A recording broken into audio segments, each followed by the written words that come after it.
All right, guys, we are back and we are continuing with the build. I did get me a starter ordered. The only reason that this process is taking so long is because I have been getting the wrong parts delivered, not ordering the wrong parts. I've been ordering the right parts and the companies have just been sending me the wrong stuff. I ordered a starter for the car, ended up being the completely wrong starter, wouldn't even fit. I ordered a power steering rack for the car as well to go ahead and replace it while the engine was out. They sent me the wrong power steering rack, wouldn't fit, so I had to tell them they had to send me out a different one. So everything has just been taking long, not because of me. As you guys can see, we do have the starter installed, and it is going to be time to go ahead, wheel this out. Go ahead and try to see if we can put it in the car. I do have some manual transmission fluid. Anytime you guys get a used car, used transmission, motor, whatever the case is, you're gonna always want to try to change your fluids first. I did go ahead and get this Redline MT90. You can use MT90 or MT85. I decided to go with 90. I'm not sure how many miles are on this transmission. I do want to have a bit more viscous of a fluid just so if there's any type of issues with friction or anything like that, the viscosity will hopefully make up for it. But we're gonna go ahead and see if we can get the fluid drained. You're gonna have a drain plug right here, and you're also gonna have a fill plug on this side right here. I've already loosened both of these, so let me go ahead and see if I can actually get this transmission drained, put the new fluid in.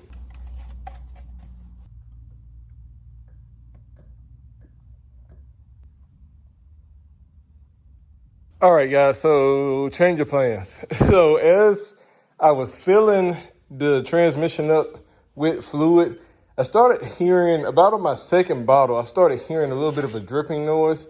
And turns out you need to have the axles in the actual transmission before you start putting fluid in them. Now, I knew that the axles had a bit of a flange on them to seal up with the transmission, but on the automatics, that automatic transmission right there is full of fluid already. So on the automatics, if you don't have the axles in, you don't have issues with fluid coming out. But I guess on the manuals, you have to fill it up in the car. That way that the axle shaft holes will be sealed. I did not know that. So about on my second bottle, boy, I tell you, it started running out. You guys can see I got a little bit of a puddle right there. I was able to mop some of it up with a towel, but luckily I was able to catch a lot of it too as well. And I still have 2 bottles left. It only calls for about 2.7 quarts. Right now I have probably right around a little over 3 quarts over there left, which is a good thing. At least I don't have to order any more fluid since I was able to catch it. So we're gonna go ahead. You guys can see we've moved the transmission and the engine out this far. We're gonna go ahead and try to get it over there to where the car is and see if we can at least get it put in and get it down to the engine mounts today.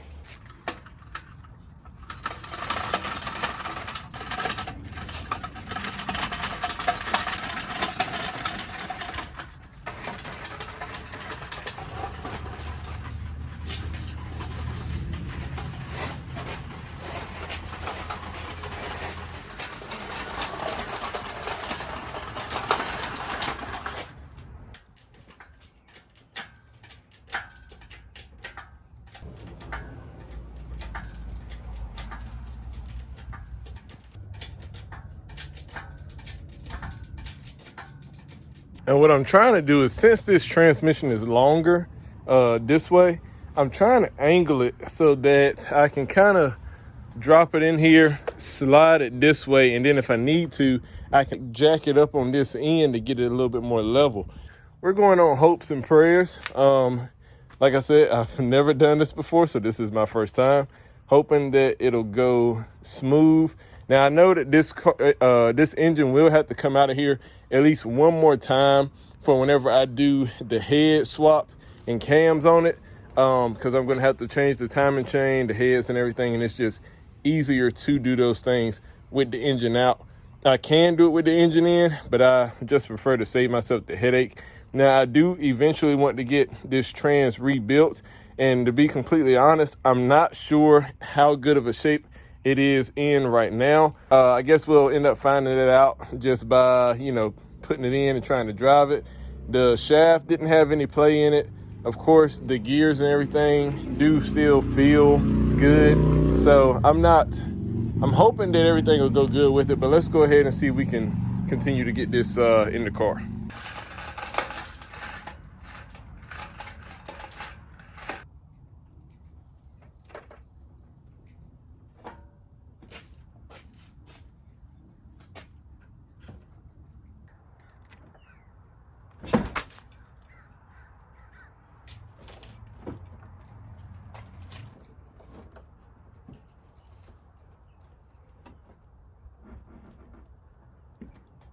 All right, guys, so as you can see, we do have the motor at least in the engine bay area. Now, I don't have it all the way in yet, mainly because I'm gonna have to find a way to level it out. This does go to show, somebody left in the comments that I was gonna have to put this motor in from the bottom, I guess drop the subframe. This does go to show that you can put it in from the top, which I'm doing right now. I'm just having to sort of figure out a way to level it out so that way the motor mounts line up and the transmission is sort of, and whole motor in general is just sort of level. All right, guys, so we do now have the motor in. I didn't record me doing all of it because that would have probably been like an hour long worth of recording. That's a whole lot to have to go in and edit. Ended up having a little bit of trouble just lining up the holes for the motor mounts, but I did get the back one in, the front one in, the side one in. The only one that I don't have is this one right here, and that is because since this did not come with the manual transmission, I don't have the bolt that's supposed to go through here to actually mount the transmission to the chassis. So I'm going to have to get that bolt. Everything else seems to be fine. What we're going to go ahead and do now, because I'm probably going to have to start on this another day, what we're going to go ahead and do now is at least try to get all of the stuff that's on top situated away. We're going to try to get the injectors back in their ports, get the intake manifold on. That way I don't have to worry about any issues with moisture intrusion or anything like that. So let's see if we can go ahead and start getting that stuff put back together. All right, guys, I know the engine looks completely different than in the clip right before this one. This is a completely different day, and I have been working around the clock, even like at nighttime at like 10 or 11 o'clock at night, trying to get as much of this stuff done. I did show you guys where we installed the engine, had everything in except for that one motor mount bolt on that side. However, we have one on the head, ran all the cables. Everything is connected. The harnesses are connected. As you guys can see, my header's down there. I had to cut out a section of, you might be able to see it, had to cut out a small section of the radiator fan mounting. That way that the headers could fit, since these are a little bit bigger. And I had to also relocate my O2 sensor because this, where I had put it originally, was going to be hitting the fan, so had to relocate that. But like I said, as you can see, we do have everything fully installed and plugged up. The last thing to do is to try to do like a little bit of an eyeball alignment. Now, as you guys know, I did go ahead and install the power steering rack on this car. Of course, with the power steering rack, you get new tie rods. Everything's completely changed. So I just installed everything roughly. I do want to go get it in actual alignment, but in order for me to even drive it, we're gonna have to do some type of eyeball alignment, because as you can see, this wheel right here is straight, and this one on this side is completely turned out. So I need to adjust the tie rod on this end, bring that wheel out a little bit further, and see what we can do. Last thing I wanted to show you guys is the exhaust. So if you remember from a few videos ago, I told you guys that I was fabricating my own exhaust. As you can see, we now have a true dual 2.5-inch dual system that goes all the way back for the extra displacement that we have. One thing that I am certain of is that this exhaust is probably gonna rub on the ground. The good news is I do know how to weld now.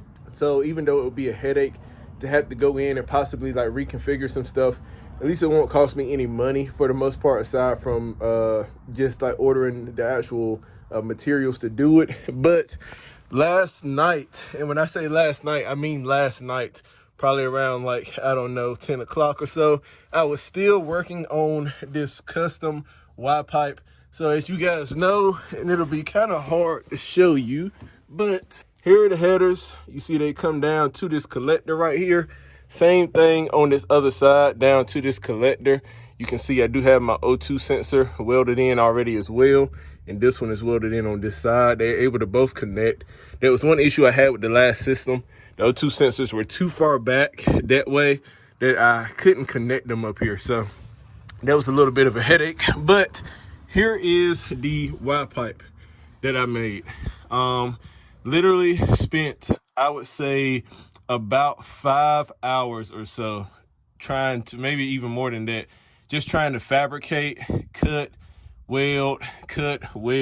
When you don't have any type of computer technology to basically make like a blueprint of something, when you don't have the computers for it, and doing all the little math to figure out the angles and stuff is a little bit more advanced than what you're used to doing, it can be a little difficult to just sort of fabricate something. So that's why this took me a little bit longer. I'm sure somebody could probably do it in a lot less time, but just being able to fit both of these 2.5-inch pipes down here to this collector, where you can see I do have a cat.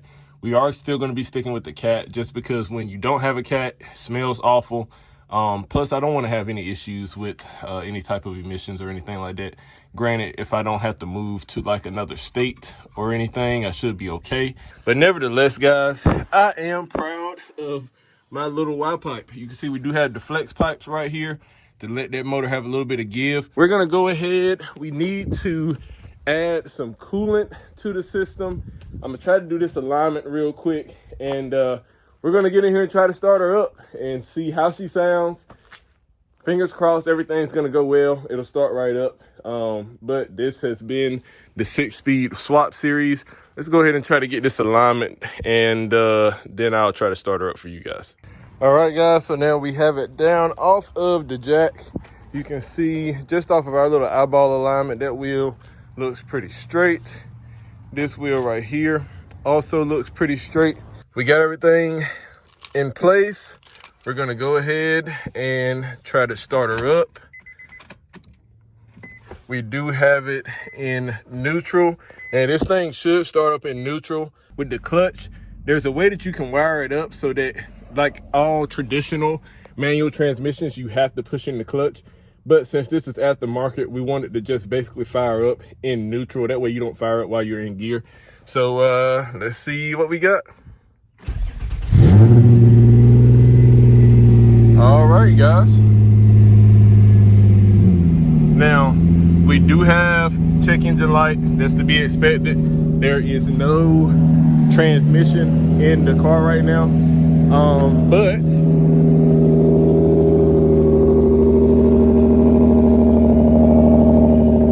sounds pretty good. Now, I do hear the belt squeaking up here. I'm pretty sure that's going to be my power steering belt because, well, when I was doing the whole install, oh my God, it's kind of loud. When I was doing all of the disassembly and everything, I was getting a little bit of fluid on my power steering belt just from all the power steering fluid that came out. So I didn't change the belt. I didn't clean off any of the fluid. I could probably spray it with either some brake clean or just some type of belt lube. I think they make that for squeaky belts as well. But overall, the car sounds good. Motor still sounds amazing. Not hearing any weird noises. So we're gonna go ahead and get her all buttoned up, and I'll take her for a test drive. But sorry to snake you guys, that test drive will be in the next video. We do still have the Camaro. The Camaro build is coming pretty soon. As soon as I get done with all the warranty litigation and everything, that way that the guy can go ahead and pay me for a new motor. We're gonna put a motor in that car. We're gonna build that one. I know that you guys will probably be even more excited for the Camaro build, the big old V8, even more so than with this Nissan build. Just like that, guys, if you like this type of content, if you like seeing these builds, If you like seeing the car reviews, the gun reviews, make sure that you guys like, comment, and subscribe. It helps me do more stuff for you guys. And it also gives me a little bit of satisfaction knowing that you guys actually enjoy it. So I will catch you guys in the next one. Until next time, peace.